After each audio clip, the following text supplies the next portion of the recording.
State या फिर interest सेंसिटिव्स में काफी इंटरेस्ट बना हुआ है। ये देखना होगा कि कल पॉलिसी में क्या निकल कर आएगा। ऐसे में आप क्या पोजीशन बना सकते हैं, उस पर राय लेकर आएंगे। हमारे साथ है आज एसएमसी कैपिटल के जगन्नाथन थुनुनगुंटला और साथ ही एक टेक्निकल चेक भी लेंगे alpeshfuria.com के अल्पेश फूरिया से।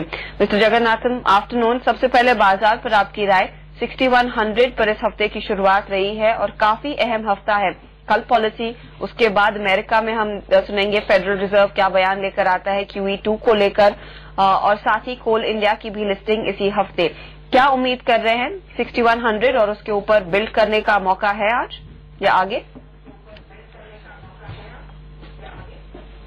अक्टूबर सीरीज, F&O सीरीज में बहुत सारे लोगों का पहले डाउट थी कि अक्टूबर कैसे रहेगी, क्योंकि हिस्टोरिकली अक्टूबर हमेशा एक बैड मंथ रह चुका है। लेकिन अक्टूबर इतना बहुत साफली निकल गया है और कोल इंडिया IPO के बावजूद भी अक्टूबर F&O सीरीज फेयरली स्मूथली चल गया है। और नवंबर बहुत स्ट्रांगली शुरू हुआ और नवंबर में स्ट्रेंथ एक्सपेक्ट कर सकते हैं, क्योंकि ऑलरेडी जो अक्टूबर सीरीज का जो प्रेशर है वो हट गया। और ऊपर से जो नवंबर है, यो अगर बीट फेड का जो स्टेटमेंट्स आ सकता है, जो भी हो सकता है, और टेक्निकल लेवल्स में भी अगर देखें तो 6000 लेवल पे बहुत सारे पुट ऑप्शन राइटिंग हो चुका है। सो वो that can become a good base for the market. So अगर देखें तो शायद नवंबर मंथ एक स्ट्रांग मंथ माना जा सकता है।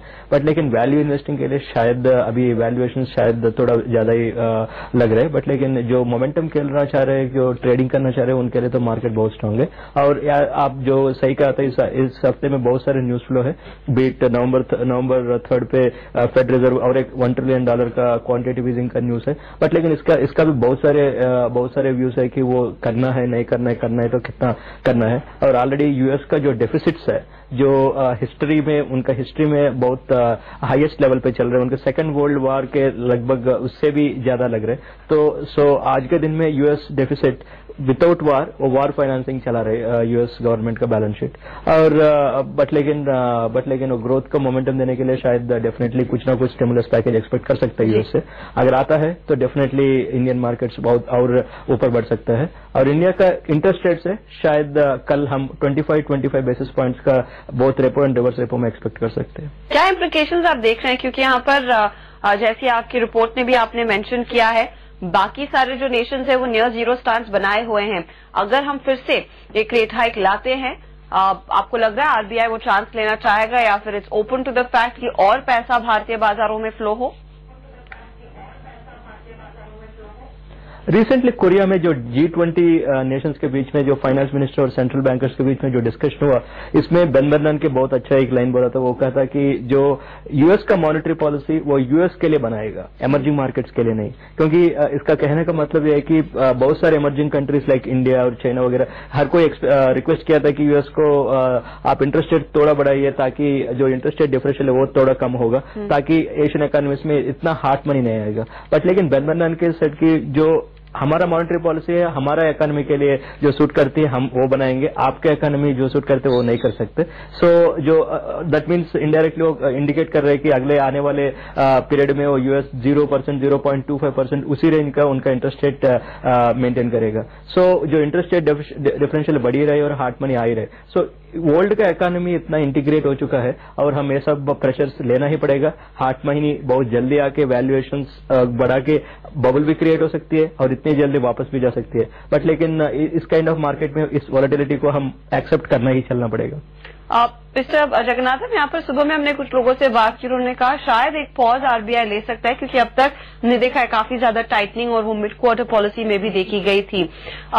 आपके केस इन पॉइंट में जैसे आपने कहा है कि आप एक्सपेक्ट करेंगे 25 बेसिस पॉइंट का मूव रेपो रिवर्स रेपो पर, क्या अगर RBI ऐसे स्किप करता है, क्या हम कंफर्टेबली करंट सिचुएशन को हैंडल कर पाएंगे इन्फ्लेशन के फ्रंट पर या ग्रोथ के फ्रंट पर, या फिर आपको लग रहा है बहुत इंपॉर्टेंट है वो रेट हाई के समय आना? अगर बिल्कुल ही इंक्रीज नहीं करती तो डेफिनेटली वो तो दिवाली बोनांजा बन जाएगा। बट लेकिन अगर देखें तो इन्फ्लेशन जो कंडीशन में हम चल रहे हैं जो 8.5%, that is definitely not good. पहले जो मार्केट का व्यू था कि जो इन्फ्लेशन जो 8% 9% चल रहे वो जस्ट बिकॉज ऑफ लिक्विडिटी और because of base effect. Now A situation ऐसा आ गया, वो स्ट्रक्चरल रीजन बन गया। तो जो पहले जो फूड इन्फ्लेशन है अब स्लोली वो मैन्युफैक्चरिंग में आ गया। सो वो एक कंज्यूमर का साइकी में आ गया कि वो इन्फ्लेशन हम ज्यादा मान के ही चलना पड़ेगा। वो बहुत डेंजरस सिचुएशन है, क्योंकि हमेशा इन्फ्लेशन को डर के अगर लोग कंजम्पशन कम करते हैं देन ऑटोमेटिक इन्फ्लेशन कंट्रोल हो जाएगा। बट लेकिन द मोमेंट कंज्यूमर उसको एक्सेप्ट करके उसे राजी मान के अगर कंजम्पशन कंटिन्यू करता है तो इन्फ्लेशन कभी नीचे नहीं आएगा। हम शायद उसी स्टेज में खड़ा हुआ है। सो इन्फ्लेशन को देखते हुए आई डोंट थिंक आरबीआई अभी पास करेगी। अगर करेगी तो अपने आप को कर्व से थोड़ा पीछे मेंटेन करना पड़ता है। शायद आरबीआई ऐसा डिसीजन शायद नहीं लेगी। अगर मार्केट के हिसाब से देखो तो अगर इंटरेस्ट रेट नहीं बढ़े तो अच्छी बात है, बट लेकिन आई डोंट थिंक आरबीआई इतना जनरस रहेगी इस बार। जहां पर हम देख रहे हैं काफी ज्यादा एक्टिविटी और आईसीआईसीआई बैंक एक आउट परफॉर्मर है। मिस्टर जगन्नाथम, आपका क्या कॉल है आईसीआईसीआई बैंक को लेकर, क्योंकि नंबर्स हमने देखे काफी बढ़िया थे, प्रोविजनिंग कम की है। क्या ये अभी भी नंबर्स का ही इफेक्ट है या फिर प्री पॉलिसी इंटरेस्ट? शायद आईसीआईसीआई बैंक में जो हो रहा है वो शायद एक राउंड री रेटिंग चल रही है स्टॉक में। माने अगर इसका समझने के लिए 2 साल पीछे जाना पड़ेगा। जो 2008 में जब प्रॉब्लम आया था आईसीआईसीआई बैंक में बहुत स्ट्रेस में आ गया था, इसलिए वो आईसीआईसीआई बैंक अपना ग्रोथ को कंट्रोल करके अपने आप को रिस्ट्रक्चरिंग में लग गया है। इसलिए बैलेंस शीट साइज को कम किया, एम्प्लॉयज को हटा दिया, सो कास्ट कटिंग में लग गया। सो इस सब प्रोसेस कंप्लीट करके 2 साल के बाद again ICICI bank again growth के और देखने के स्टेज पे आया। और बैंक ऑफ राजस्थान को खरीदने के बाद उनको और एक थोड़ा ब्रांच सपोर्ट भी, ब्रांच नंबर भी थोड़ा बेस बढ़ा है। और आगे से और अगेन कंपनी ग्रोथ पैटर्न में देख रहे, लोन बुक बढ़ाने की, अगेन एम्प्लॉयज को ऐड कर रहे। सो ओवरऑल आईसीआईसीआई बैंक एक बुरे समय से गुजर के अब स्ट्रांग समय पे आ गया। और एचडीएफसी बैंक और एक्सिस बैंक के हिसाब से देखें तो आईसीआईसीआई बैंक फंडामेंटली बहुत सस्ते वैल्यूएशन में ट्रेड हो रही है। फॉर एग्जाम्पल एचडीएफसी बैंक लगभग बुक वैल्यू पे 4 times बुक वैल्यू ट्रेड हो रही है, versus ICICI bank 2 to 2.25 trade हो रहे हैं। So there is a huge valuation discount पे चल रही है। सो वैल्यूएशन कैचअप गेम में शायद आईसीआईसीआई बैंक वो स्ट्रांग परफॉर्मेंस देख रही है। और इंटरेस्ट रेट वो पॉइंट भी हो सकता है, बट लेकिन आईसीआईसीआई बैंक स्पेसिफिकली और री रेटिंग की सिचुएशन में चल रही है। जी हाँ, ये एक री रेटिंग स्टोरी और काफी एक्टिव रहा है ये शेयर।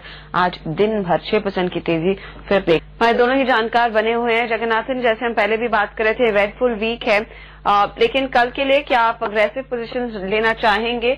कल बाजार खुलते ही इन इंटरेस्ट सेंसिटिव में, चाहे वो ऑटो हो जो आज तेजी में रहे या फिर रियल एस्टेट स्टॉक्स?